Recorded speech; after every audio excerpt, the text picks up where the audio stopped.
له وأشهد أن محمدا عبده ورسوله لا نبي بعده. قال له تعالى في القرآن الكريم أعوذ بالله من الشيطان الرجيم يا أيها الذين آمنوا اتقوا الله حق تقاته ولا تموتن إلا وأنتم مسلمون. وقال Nabi Muhammad Rasulullah SAW ittaqillaha haitsuma kunta wa'ti insa'atan hasanatan tambuha qalitin nasa biqalitin hasanatan. Assalamualaikum warahmatullahi wabarakatuh.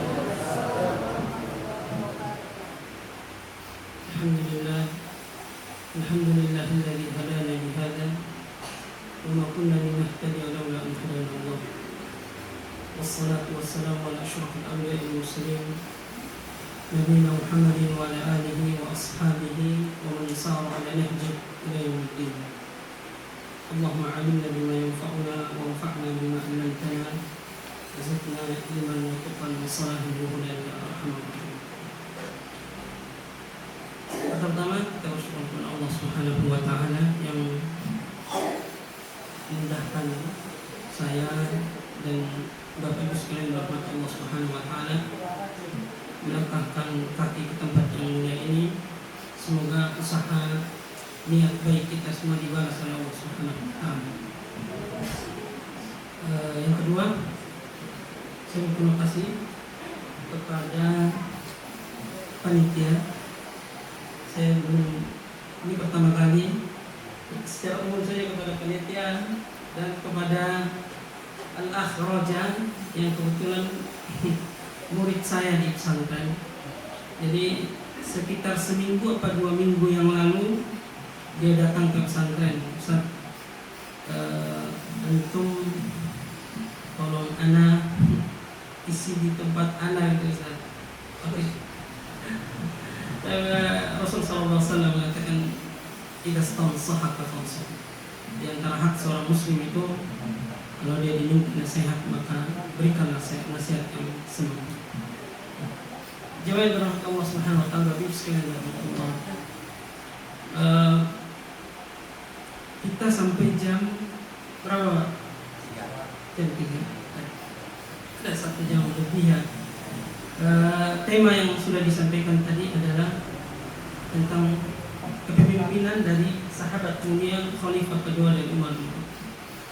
Jujur saya setelah Roja minta judul itu, saya sudah pernah belajar tentang sepak terjang bagaimana perjalanan Khalifah ini.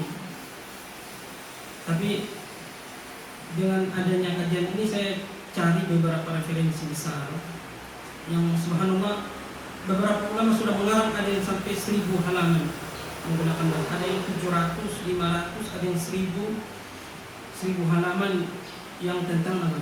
Tentang Umar. Saya pun ketika baca riwayat-riwayat yang ada tentang Umar, banyak hal baru yang saya dapatkan yang sebelumnya tidak saya dapatkan. Tentunya ibu-ibu sekalian rahmat Allah Subhanahu wa taala, berbicara tentang sosok sebesar ini, 1000 halaman itu saya ringkas dalam 1 jam ini sulit sekali. Mungkin saya akan menyampaikan tadi poin besarnya adalah pada bagaimana dia memimpin. Bapak Ibu sekalian rahmat Allah Subhanahu wa taala, Umar bin Khattab radhiyallahu taala anhu termasuk di antara keutamaan beliau termasuk khalifah kedua yang langsung ditunjuk oleh Abu Bakar tanpa proses ada musyawarah. Ketika itu ada namanya, kalau di dalam pemilihan pemimpin itu ada namanya proses musyawarah halli wal aqdi. Orang-orang yang cerdas baik agamanya mereka berkumpul. Tetapi Abu Bakar sangat percaya setelah kepeninggalan beliau itu tidak mungkin ada orang yang bisa memegang negara besar yang akan cikal menjadi negara besar setelah itu kecuali Umar bin Khattab. Oleh karenanya Umar bin Khattab ini, seluruh ahli sejarah sepakat mengatakan bahwasanya Umar itu terpilih, ditunjuk langsung oleh Abu Bakar radhiyallahu ta'ala. Dan di antara sistem, kalau kita belajar di sistem Islam pemilihan pemimpin itu, di antaranya dipilih langsung oleh orang yang namanya waliul ahdi, ditunjuk langsung oleh orang sebelumnya. yang memang dipercaya dapat mengemban amanah besar ini. Sebelumnya, satu kaidah besar di dalam Islam bahwasanya Allah Subhanahu wa taala di beberapa ayat, bahkan puluhan ayat, itu selalu memuji para sahabat. Dan di antara para sahabat itu Abu Bakar. Oleh karenanya para jamaah yang dirahmati Allah, Abu Bakar, Umar, sosok yang akan kita bahas ini dipuji oleh Allah Subhanahu wa taala berulang kali di dalam Al-Qur'an dan tidak dipuji oleh orang yang lain, bahkan tidak dimasukkan nama-nama tersebut ke dalam Al-Qur'an. Itu sesuatu yang luar biasa. Allah punya dua metode di dalam Al-Qur'an. Ketika Allah Subhanahu wa taala menyebut nama atau memuji suatu kelompok atau person di Allah Subhanahu wa taala dalam Al-Qur'an, itu ada dua kemungkinan. Orang ini paling rusak, atau orang ini, atau golongan ini, atau orang sekelompok manusia ini itu benar-benar orang yang sangat baik. Kita perhatikan Abu Lahab, Fir'aun, itu disebut langsung oleh Allah Subhanahu wa taala di beberapa tempat dalam Al-Qur'an, menunjukkan karena besarnya kerusakan Fir'aun. Dan Allah menyebutkan di puluhan ayat tentang para sahabat. Kenapa para jemaah? Sahabat itu orang yang pertama kali masuk Islam. Yang kedua, orang yang paling tahu di mana ayat itu turun. Orang yang pertama kali mengambil ilmu dari Rasul SAW. Jadi kalau ada ayat turun, di mana ayat turun, untuk siapa ayat itu turun, dalam kasus apa ayat itu turun, dan apa kandungan hukum dalam ayat itu, tidak ada manusia yang paling pertama tahu kecuali para sahabat. Oleh karenanya, kalau ibu-ibu baca, kalau ada lafaz dalam Al-Quran Al-Mu'minun, Allah memuji orang mukmin, orang Islam, atau dalam lafaznya Al-Muslim. Tidak mungkin pertama kali sifat pujian itu yang melekat adalah para sahabat. Karena ketika ayat ini turun, yang beragama Islam itu cuma satu, para sahabat. Maka secara otomatis orang yang beriman ketika itu para sahabat, orang mendapatkan langsung rekomendasi. Allah Subhanahu wa taala menyebutkan langsung kelompok wasabiqunal awwaluna minal muhajirin wal ansar. Allah puji muhajirin wal ansar radhiyallahu anhum. Di jemaah Allah mengatakan Allah ridha. Ini titel yang tidak bisa didapat oleh siapapun di hari ini. Saya sekolah 4 tahun dapat titel, kemudian sekolah lagi S2, sekolah lagi S3. Saya dapat titel-titel itu titel dunia. LC, MSI, doktor itu titel dunia. Tapi tidak jamin saya masuk surga. Tidak jamin. Saya soleh apapun, tidak bisa orang menghukumi saya, mengatakan saya pasti akan menang. Tapi para sahabat, Allah Subhanahu wa taala langsung menyebutkan bahwa mereka dijamin oleh surga.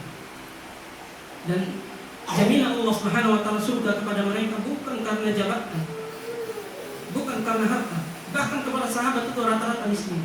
Satu, karena kekuatan agama yang ada, ketundukan mereka kepada Allah Subhanahu wa taala.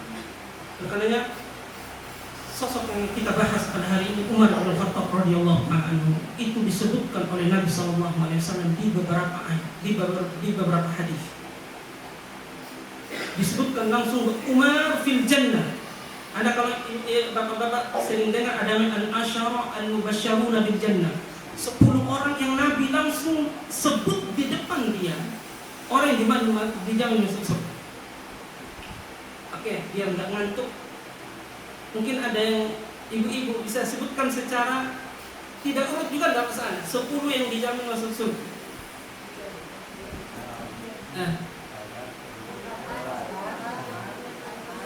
Abu Bakar. Monggo, Bapak juga boleh. Yang pertama Abu Bakar, Umar, Ali, Utsman. Berarti ada 4. Berarti Khulafaur Rasyidin masuk. Oke, berikutnya yang 6 Bilal. Bilal nggak masuk.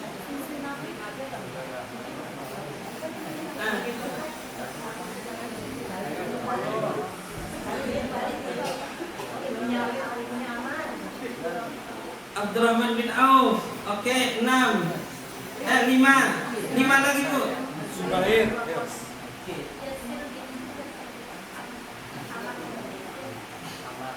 Ammar bin Yasir tidak masuk. Dia masuk surga, tapi yang disebutkan al-asyara mubasysyarun, 10 yang disebutkan langsung Nabi di hadapan para sahabat.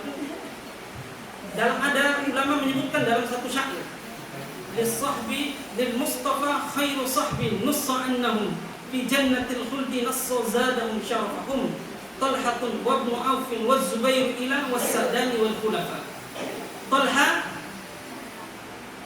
bin Ubaidillah lil-Mustafa hum Talhatun wa ibnu Aufin Abdurrahman bin Auf wa Zubair bin Awam wa Sa'dani Sa'dan dua Sa'id Sa'ad bin Abi Waqqas Sa'id bin Zaid kemudian wal khulafa Rasyidin 10.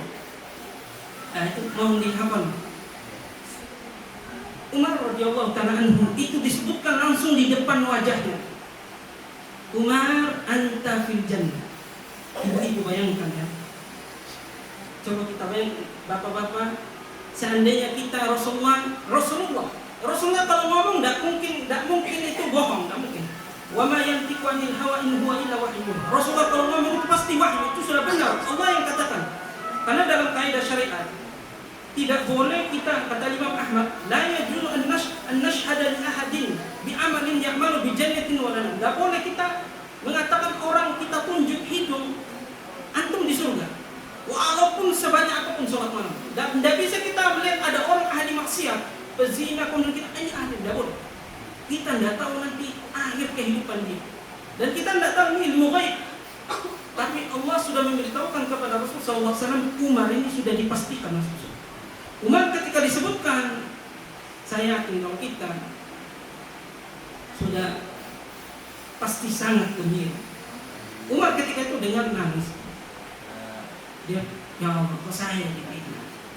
Dan ini ajibnya, nanti akan saya bahas bagaimana Umar radhiyallahu ta'ala anhu setelah mendengar pujiannya Nabi SAW ini, luar biasa, beliau semakin takut dia kepada Allah.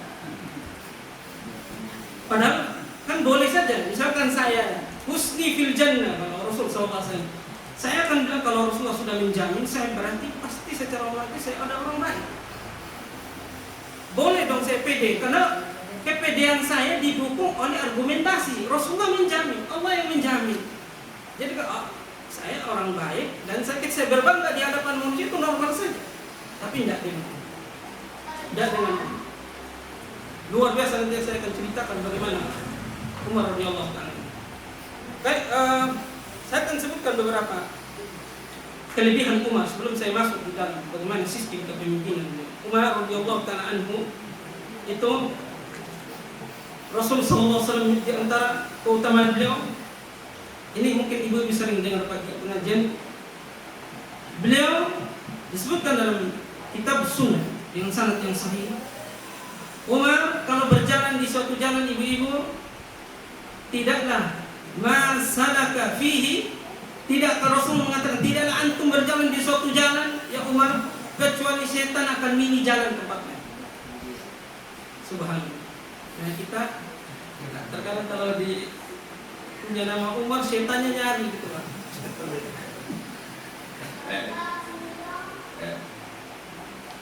Umar. Dan ini bukan karena apa-apa. Bukan karena Umar itu ganas sudah. Ada orang lebih keras dari Umar. Karena keimanan dan ketakwaan Umar. Nanti akan saya sebut bagaimana ketakwaannya. Abdullah bin Mas'ud radhiyallahu ta'ala anhu, dia pernah berkata, dia mewasiati kepada teman-teman. Abdullah bin Mas'ud ini kan termasuk sahabat. Dia nasihati kepada teman sesama sahabat. Kata beliau, "Man kana mustannan falyastanna biman qad mat." Teman-teman, kata beliau, sesama sahabat Nabi yang sama-sama Allah rekomendasikan mereka dimasuk surga dalam Al-Quran. Tetapi kata Abdullah bin Mas'ud, antum kalau mau mencari petunjuk, mau mengambil contoh teladan, antum jangan ambil teladan orang masih hidup kayak saya. Tawaduknya. Padahal Abdullah bin Mas'ud itu ahli fikihnya sahabat di daerah kota Kufah. Kata beliau, kalau antum mengambil petunjuk jangan dari saya. Orang kayak saya hidup bisa terfitnah. Fitnah itu akan datang. Saya tidak tahu saya sanggup nggak menghadapi fitnah ini, atau saya mati di atas fitnah. Saya terkalahkan dengan fitnah tersebut. Kata beliau, falyastanna biman qad mat. Maka ambil petunjuk kepada orang-orang yang hidup. Siapa contohnya? Umar radhiyallahu taala. Oleh karenanya, insyaallah kita akan pelajari bagaimana Umar radhiyallahu taala anhu, bagaimana ketakwaan, kesolehan beliau dan kepemimpinan beliau di dalam memimpin khilafah. Ibu-ibu sekalian dirahmati Allah Subhanahu wa taala. Umar radhiyallahu taala anhu itu memimpin 10 tahun. 10 tahun beberapa bulan. Beliau memimpin itu setelah dipimpin oleh 2 tahun beberapa bulan oleh siapa sebelumnya? Sahabat Abu Bakar radhiyallahu taala anhu. Abu Bakar punya jasa yang begitu besar. Jasa di antara jasa Abu Bakar, beliau memimpin 2 tahun ini menyiapkan negara yang sudah siap. Sudah menyiapkan negara adidaya besar. Negara adidaya. Kenapa? Ketika itu beliau sudah menyelesaikan permasalahan di dalam internal. Orang-orang murtad sudah diselesaikan. Orang-orang yang lemah kembalikan, dikuatkan. Karena banyak sahabat yang lemah setelah Rasulullah meninggal. Banyak orang tidak mau bayar zakat. Ada orang kembali kepada kekufuran, murtad. Itu diselesaikan dalam jangka 2 tahun saja oleh Abu Bakar. Jadi setelah Abu Bakar meninggalkan khilafah, itu benar-benar negara dalam keadaan kuat. Problematika itu sangat kecil. Oleh karena Umar masuk, itu dalam keadaan negara sudah siap. Oleh karenanya dalam sejarah negara paling luas, saya katakan Khulafaur Rasyidin, Umar, Uthman, Ali, itu mereka berhasil, mereka adil semua. Tapi kalau dikatakan mana yang paling luas wilayah, itu Umar. Ibu bayangkan kalau sekarang negara adidaya yang ditakuti dunia apa Pak? Pokok kalau perang orang mikir-mikir gimana sekarang. Contohlah sekarang ribut Palestina nih, orang sudah 100 lebih, hampir 200 negara setuju Palestina menang. Tapi kok masih Israel dengan gagahnya, sombongnya, DPD nggak akan ada negara Palestina. Karena ada di dia, sekutu dia siapa? Amerika. Oke, setuju nggak kalau Amerika adidaya, Pak? Anggaplah adidaya. Atau yang kedua, dan kalau Uni Soviet atau di NATO lah mereka. Dua, kita katakan inilah 2 negara adidaya. Di zaman Abu Bakar, di zaman Umar radhiyallahu taala, 2 negara adidaya itu dijatuhkan oleh Umar. Siapa yang tahu? Persia sama Romawi.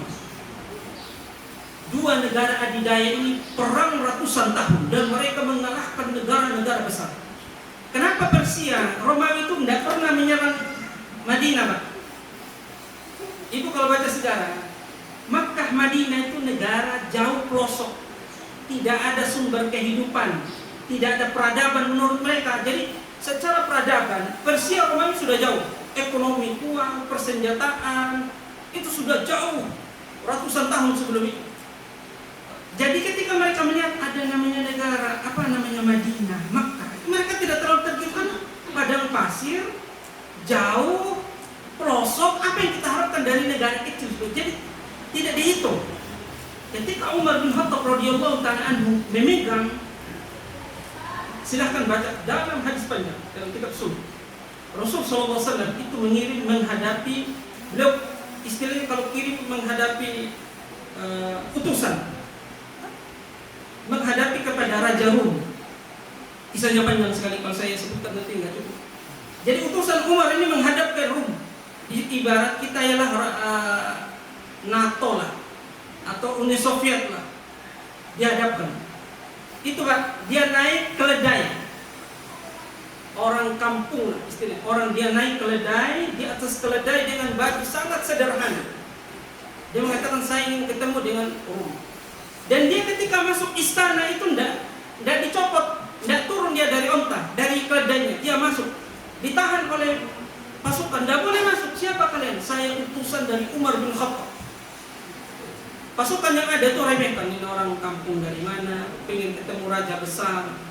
Tapi kata beliau, saya utusan dari Umar ingin ketemu. Kalau kalian mau, kalian buka, saya masuk. Kalau kalian tidak mau, saya pulang. Diizinkan. Dan dia tidak turun luar biasa, masuk di dalam istana. Sampai itu terdapat diskusi panjang. Lihat, saya ingin katakan bagaimana ini baru utusannya, belum Umar. Orang seberani itu, segagah itu menghadap. Poin yang saya ingin sebutkan, dua Romawi dan Persia ini dilumpuhkan, dijatuhkan, dihinakan di zaman Umar bin Khattab. Ibu bayangkan kalau negara sekarang dari ujung India sampai ke Mesir. Kalau lihat peta itu, India sampai dia sudah buka Afrika Utara. Mesir itu sudah mulai dibuka oleh Amr bin As. Ibu bayangkan seluas itu, hampir setengah dunia. Dari kota kecil, kota Madinah itu dikuasai, dibebaskan oleh Umar bin Khattab. Ya sekitar hampir 20 negara. Ya, ibu bisa bayangkan hampir setengah dunia itu dikuasai oleh Umar, dan Umar tinggalnya di kota Madinah.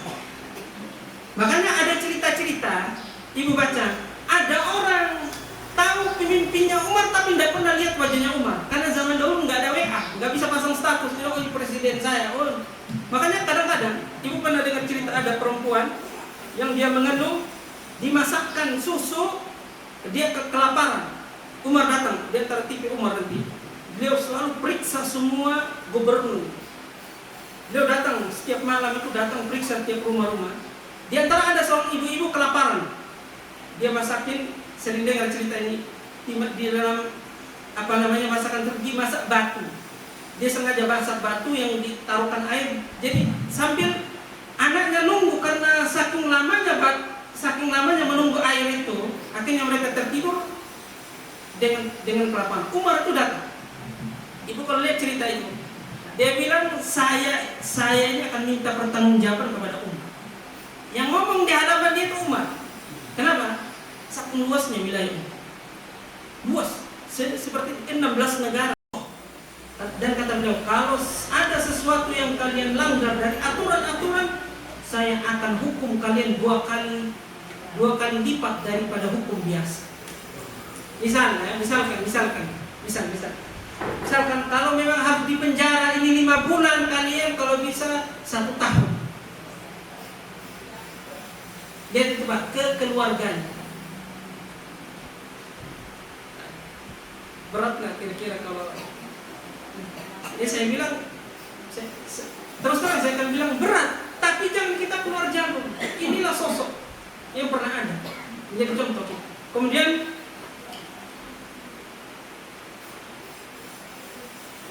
di antara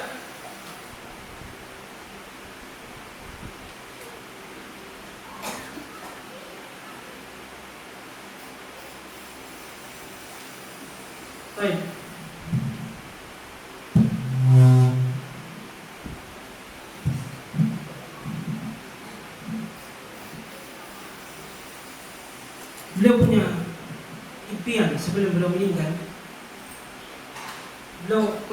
Sebelum beliau meninggal, dia pernah bilang kepada ajudannya, saya pengen dalam setahun penuh saya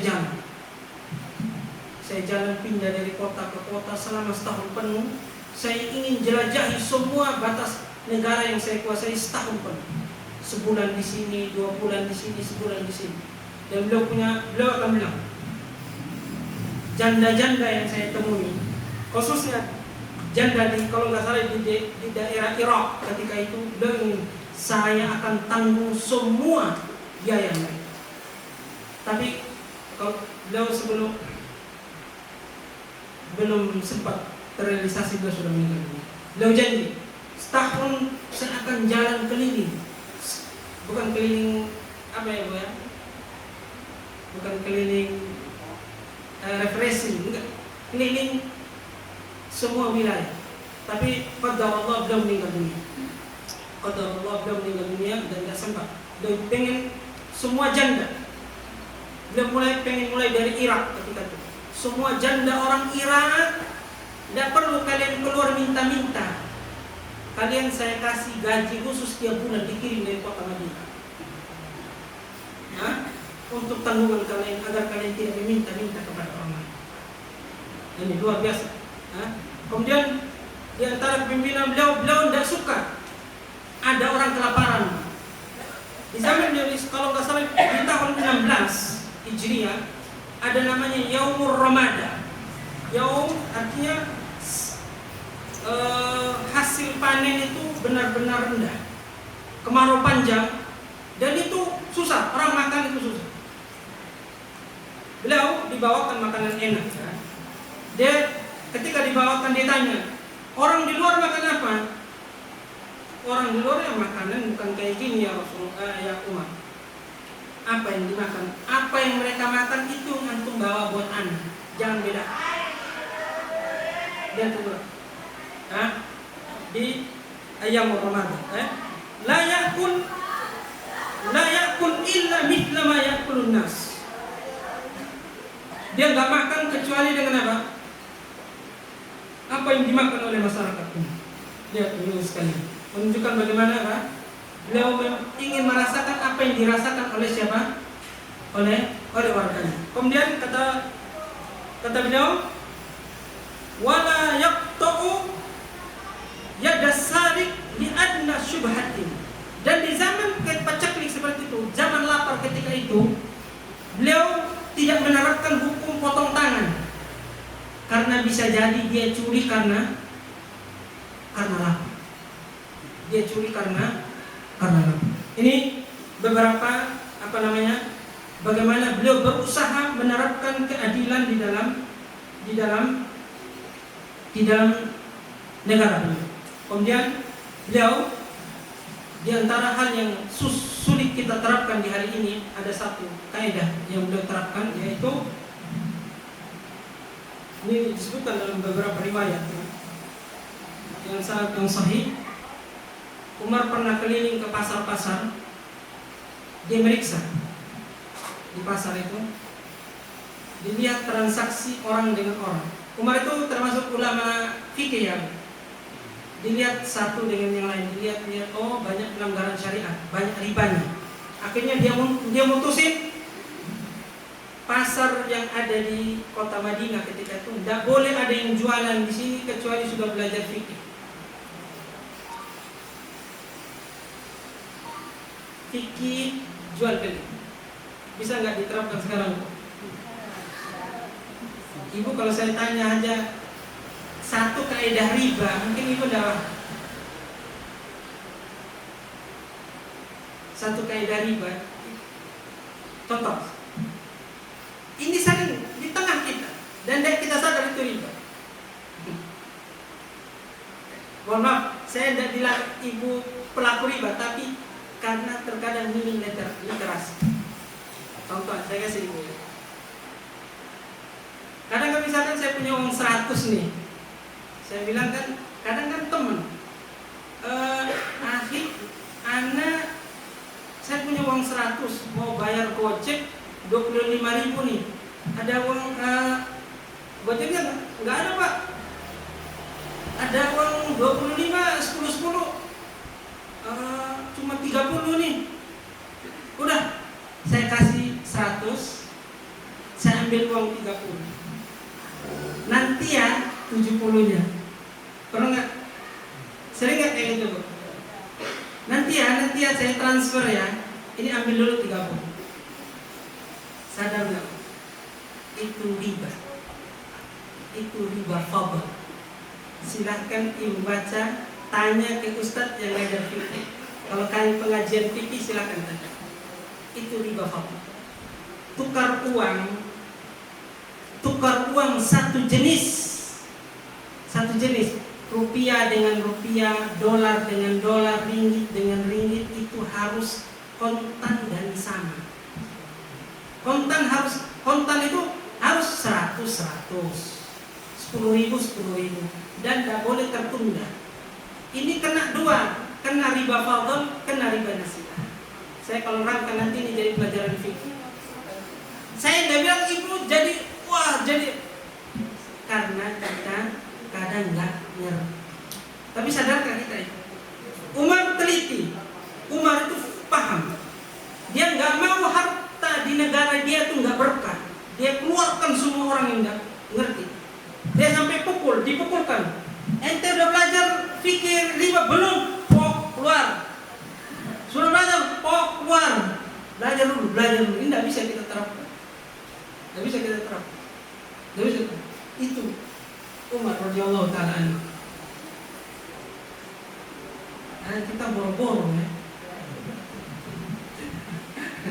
Baik, itu Bapak Ibu sekalian terhormat Allah Subhanahu wa taala.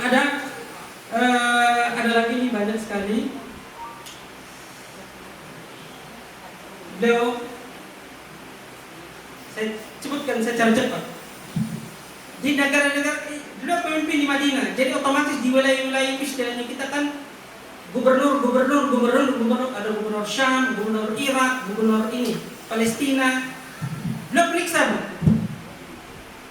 Ada namanya kalau zaman dahulu, beliau paling teliti. Umar dua ciri-ciri. Paling hati-hati dalam milih. Yang kedua setelah milih sangat dia bahasa kita muraqabah. Mana muraqabah? Bentar cewek. Muraqabah itu setelah dievaluasi itu bahasa kita. Beliau sangat hati-hati memilih gubernur dan sangat ketat dalam evaluasi. Luar biasa. Ini disebutkan. Beliau kalau milih tidak sembarang milih. Beliau kumpul orang yang ngerti tentang orang ini. Diselidiki orangnya kayak gimana, dites keuangan, dites dengan uang, dikasih pegang uang. Setelah lulus, oh ini amanah, dan ditinggal tuh. Itu evaluasinya ketat. Kita luar biasa. Kalau kita jadi gubernurnya capek kita. Capek. Beliau kirim. Contoh, saya kasih contoh di antara cara evaluasi beliau. Beliau selalu kirim ada namanya Maslamah. Muhammad bin Maslamah. Beliau yang meriksa, keliling. Bahkan beliau tanya, setiap provinsi itu harus kirim orang ke dia setiap bulan. Ditanya, kalian dia gimana di sana? Sholat jamaahnya bagaimana? Zaman dahulu tidak mungkin jadi gubernur kecuali dia yang memimpin sholat jamaah. Ciri-ciri zaman dahulu tuh, dia pemimpin suatu negeri, dialah pemimpin sholat, dialah khotibnya, dialah yang ngajarin agama. Zaman dahulu. Kayak Rasulullah pemimpin negara, dia yang imam sholat, dia yang khutbah Jumat, dialah guru agama.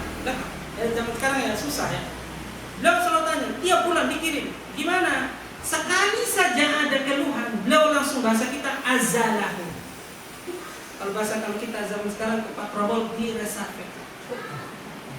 Dicopot. Datang ulama beliau. Karena beliau punya rumus.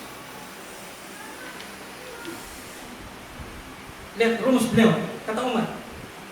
Kana syi'aruhu khairun li an u'zila kulla yawmin waliyan min an abqa zaliman sa'atan ma'a. Saya lebih baik saya reshuffle setiap hari gubernur daripada saya membiarkan setengah hari saja dia memimpin dalam keadaan bohong. Tidak mau saya. Saya dengar sekali saja saya langsung copot. Luar biasa ya. Makanya gubernurnya pada ketakutan. Apalagi musim haji. Kenapa kalau musim haji? Seluruh orang kan kumpul di kota Madinah dan Makkah. Itu kesempatan. Beliau evaluasi ketat. Gimana sih gubernur kalian ini? Dia kalau ngasih pajak gede enggak? Hatta ibu sekalian, dia tanya tentang orang kafir. Gimana kalau orang muslim, orang non muslim di sana? Diberatkan kah? Dizolimi enggak? Kalau ada dicopot. Jangankan zolim kepada muslim, sama non muslim pun akan diproses. Akan diproses. Dan ada kisah panjang tentang Amr bin As dan anaknya. Suruh tempeleng balas, kalau enggak tempeleng bapaknya sekalian.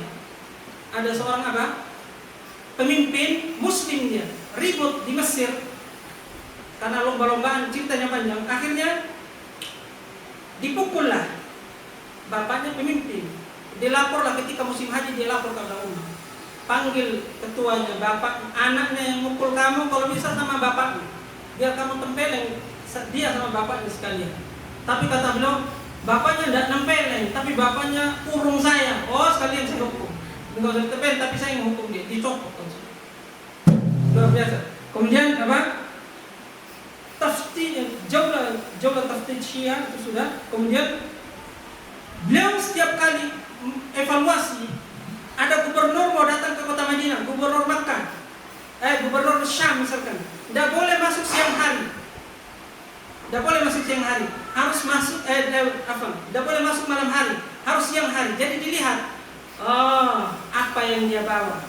Bahkan ibu-ibu sekalian, beliau diaudit kekayaannya. Kekayaan itu diaudit. Selama misalkan dia sudah memimpin 1 tahun, 2 bulan, kekayaan antum dahulu sebelum memimpin, setelah memimpin ada berapa? Normal nggak kenaikan itu? Ada kelebihan sedikit langsung dicopot. Ya. Itu Umar radhiyallahu. Suatu ketika Abu Musa al-Asy'ari dia memimpin di kota Basra. Dia bilang gini, dia rencana ngirim duit ke kota Madinah. Ke kota Madinah dari uang Basra ke kota Madinah untuk Baitul Mal di kota Madinah. Ada anaknya, ada Ubaidillah sama Abdullah bin Umar. Kita sering dengar Abdullah bin Umar. Mereka berdua di pasukan. Kalian bawa uang negara ini ya ke Madinah, dari Basra ke Madinah. Oke. Pintar gubernurnya, otak bisnis gitu.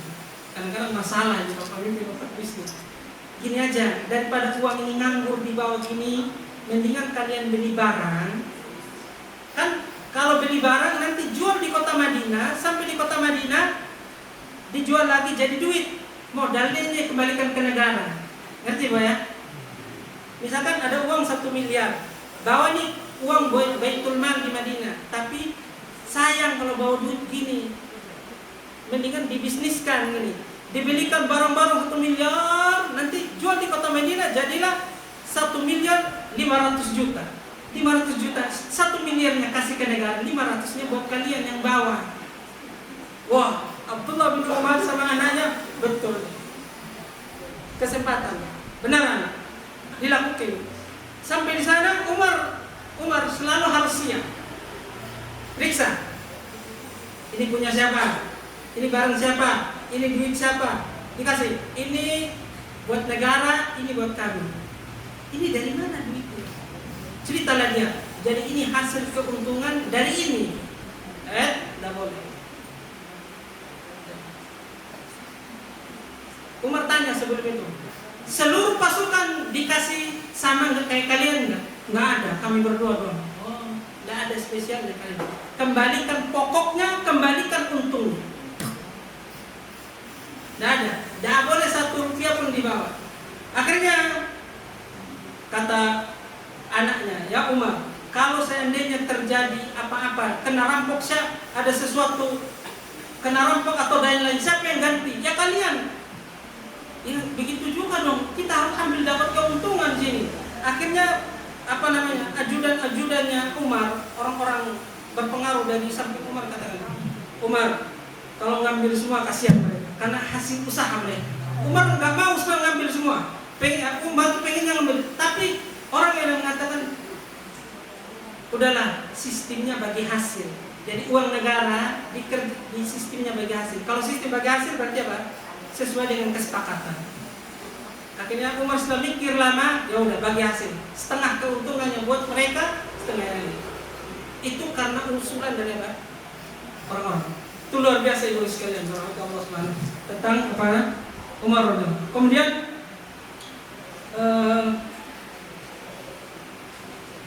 tadi banyak sekali.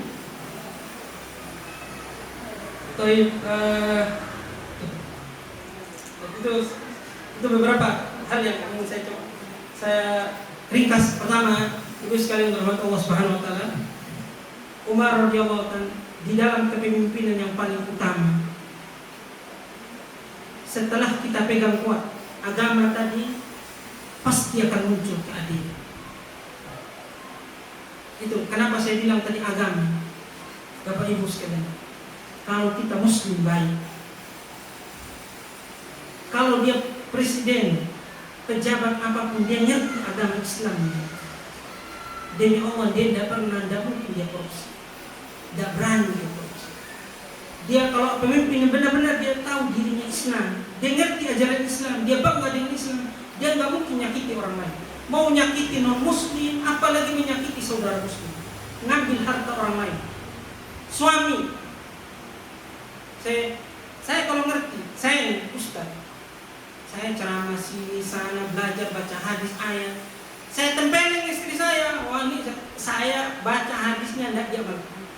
Saya nggak ngerti Islam, saya belum ngerti. Walaupun saya gelarnya S2 S3, tapi saya tempelin istri saya bukan karena Kalau saya sakiti, saya nggak ngerti Islam. Saya nggak ngamalkan Islam. Ibu, kalau ngerti Islam, bagaimana jadi istri kepada suami? Tidak mungkin kita melanggar, kita membelanjakan harta suami, kita tidak menjaga kehormatan kita di belakang suami, karena kita ngerti Islam. Umar tadi kenapa mulai keadilannya turun luar biasa sikap-sikap dia? Karena beliau tadi Islam. Makanya saya ajak pada ibu sekalian, perdana Islam. Banggalah dengan Islam, pelajari sisi-sisi keislaman kita. Terkadang kenapa kita melanggar? Karena kita tidak tahu Islam itu, ajaran Islam dari hal yang kita langgar. Kadang-kadang kenapa kita jadi suami nggak ngerti sih? Saya bilang tempeleng istri, alhamdulillah saya orang timur, Bu. Orang timur biasanya bilang keras. Sekalipun tidak pernah saya pukul istri saya. Mungkin kalau orang bilang orang timur itu keras, sekalipun saya tidak pukul istri, cubit aja enggak. Saya punya ibu, saya punya adik, nikah, saya tidak mau juga adik saya disakiti. Karena tidak ada Islam. Rasulullah tidak pernah mukul istrinya. Kata Anas, Rasulullah tidak pernah mukul pembantunya. Walaupun dalam Islam boleh kita mukul, yang penting mukul jangan sampai patah tangan, ya cubit lah. Misalkan kalau dia agak nakal dikit, mungkin nggak izin kayak gimana. Kalau nggak perlu dipukul nggak apa-apa. Pertama dari pokok bangga. Saya ajak kepada ibu sekalian, belajar kita Islam. Yang kedua, keadilan, kebaikan. Setelah kita belajar Islam serius, keadilan, ketentraman, kebaikan yang ada di Islam. Karena sumber kebaikan itu adalah dari Allah. Sejak